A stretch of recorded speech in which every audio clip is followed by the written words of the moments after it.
এখানে স্বামী বিবেকানন্দের অনুপ্রেরণামূলক এবং জীবন পরিবর্তনকারী কিছু বিখ্যাত বাণী দেওয়া হলো।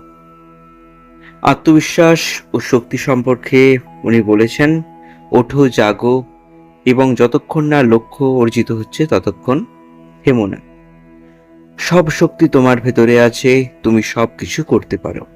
বীর ভোগ কাপুরুষন ধরা, বীরেরাই এই পৃথিবী ভোগ করে, কাপুরুষ হয়েও না। তুমি নিজেকে যা ভাববে তুমি তাই হয়ে যাবে। চরিত্র ও কর্ম সম্পর্কে তিনি বলেছেন, পবিত্রতা, ধৈর্য এবং অধ্যবসায় এই তিনটি জিনিস সাফল্যের জন্য অপরিহার্য। একটি ধারণা নাও, সেই ধারণাটিকে তোমার জীবন বানিয়ে তোলো। যতক্ষণ না তুমি নিজের উপর বিশ্বাস করছো ততক্ষণ তুমি ঈশ্বরের উপর বিশ্বাস করতে পারবে না। টাকা পয়সা বা নামের পেছনে ছোটো না, চরিত্রই আসল জিনিস।